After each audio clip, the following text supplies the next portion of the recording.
Hello again, and welcome to the third part and final part of the appropriate body training videos. In this particular one, we're going to go through what to do if you have concerns over an ECT's progress and your next steps as an induction tutor in your school. So if you have concerns over the ECT's progress, you don't think they're quite where they should be for that point in their induction against the teacher's standards as ever, then the most important thing to note here is that there should be no surprises at any point for your ECT. If you've conducted your role correctly, then you will have made sure that at all the given points, you've given them feedback against the teacher standards, and you've told them if they are or are not on track to meet those teacher standards by the end of the induction period. If at any point in the induction you feel they are not on track, then as well as informing the ECT, you should notify us immediately. That will allow us to communicate with you on what to do next, give you some advice on how to support that ECT and what needs to happen for the remainder of that induction period. Just to quickly look at the differences that might exist in between the current system and for those of you who mentored an NQT in the previous iteration of induction. The key similarity between now and then is that you still need to be early in your communication. You need to be honest and clear with them and with us. And you shouldn't wait until the next reporting deadline, i.e. the end of term. You should get in touch with us as soon as the concern becomes apparent. The difference, though, is that there's a clear implication for the timescale, because now the induction period is 2 years. It means that the ECT has longer than before to improve and therefore to make more progress.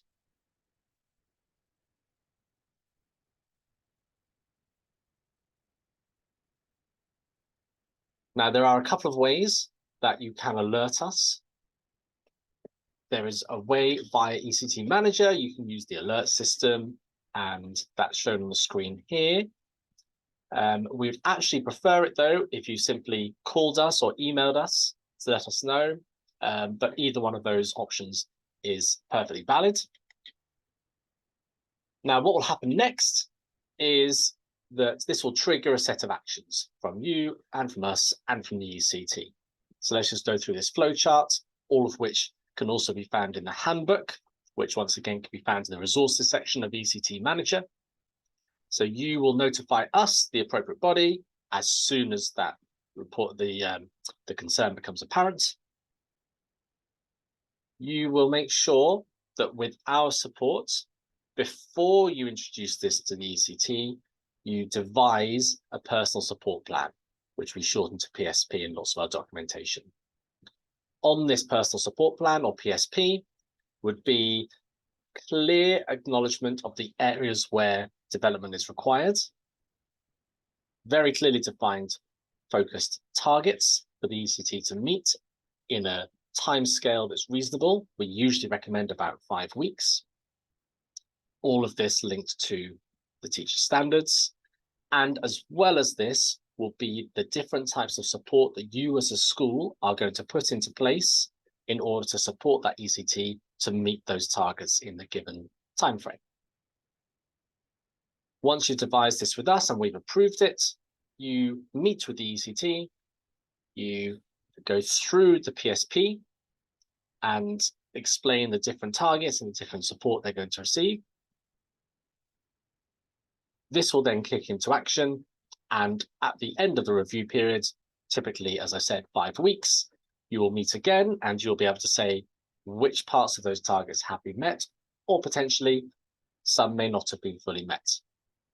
At that point, you make the decision, have they A, met those targets, and you can now say they're on track and we can discontinue the personal support plan and induction continues as it was before, or does the personal support plan need to be rolled on? Does it need to be adjusted, amended for another review period? The only time that's different is when it comes to the very end of the review period, the induction period.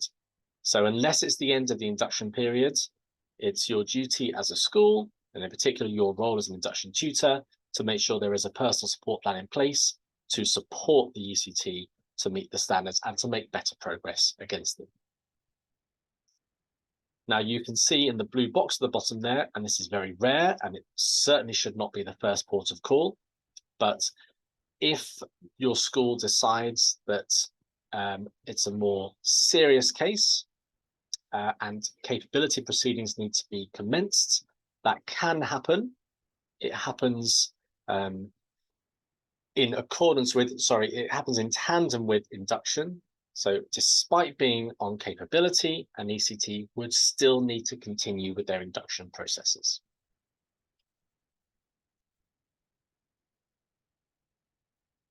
Now, if we get to the point where an ECT has, despite the support put in place, continued to not make good progress, and you are actually recommending that they have failed at the end of that 2-year induction period, then there's a couple of things to note here. Firstly, the ECTs can appeal that decision to the TRA, and that may well lead to an extension of up to a term. It's worth noting that the vast majority of those appeals do find in favour of the ECT, and most often that's because the school's induction processes were not fully in place. It could be the documentation is not up to date. It could be that one of the entitlements or more were not quite right, and therefore, out of fairness for the ECT, particularly as they cannot repeat the induction periods, an extension is often granted.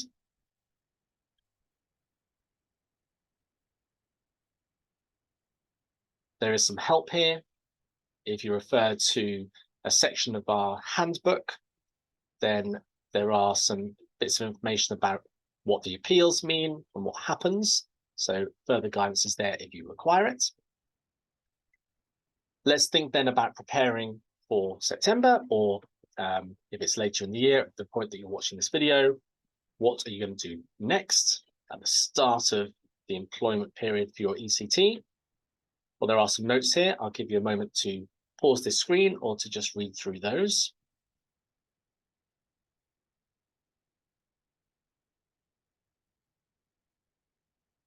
A few really key things to pick out here.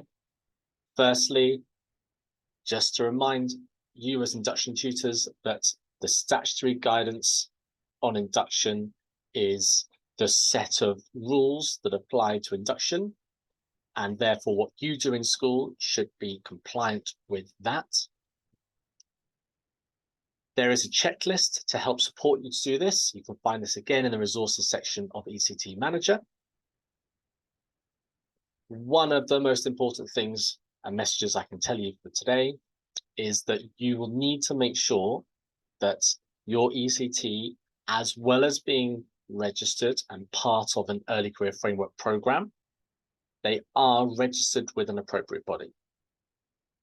It's not enough to register a school with an appropriate body until we've got from you, your school, a signed service level agreement in which you have named the ECTs that you would like to be registered with us, and you have then gone a step further and uploaded your school's details, your details, the head's details, and the ECT details onto ECT Manager. Until that has taken place and is complete, registration's not complete, and therefore induction has not yet begun, which could lead to a delay to the 2-year induction period that the ECTs are expecting.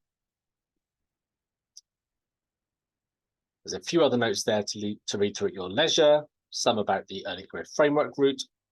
This was partly covered in video 1 in this series. Another way to prepare, looking down at number 5, is to make sure that you and the mentor, assuming that you're not holding the role of mentor and induction tutor, have a common understanding of where your roles and responsibilities lie. What's your responsibility? What's their responsibility? If possible, can you get hold of the ITT providers' records on your ECT? That will give you a really good starting point on an action plan to put in place for them. What is it they need to work on?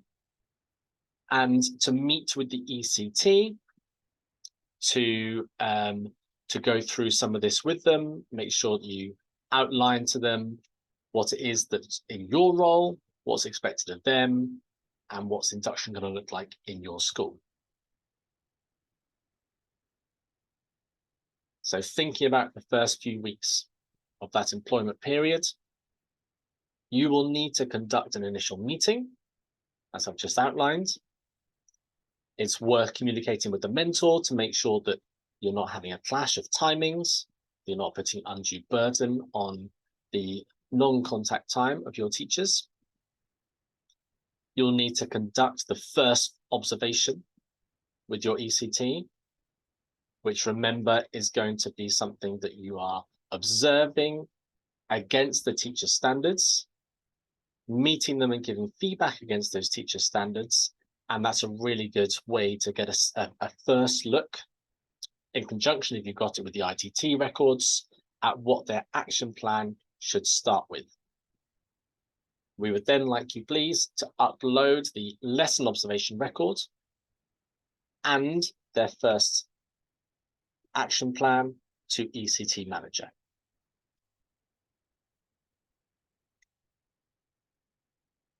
So just the key areas to catch up on.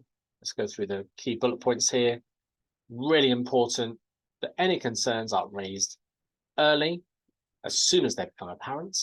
That's with both the ECT and us. We request that you do not try to implement a PSP before you've run it by us. That's so we can make sure that it's fair, that it's reasonable, that it includes the things it should do, and a reasonable time frame. And making sure that anything you have as a concern or a development area is linked to the teacher standards specifically. I've mentioned very briefly earlier the idea of capability being in line with your HR procedures, but that runs in tandem with the induction processes. Okay, I hope that's been very useful for you. As ever, if you have questions, please do not hesitate to get in touch, and we look forward to hearing from you.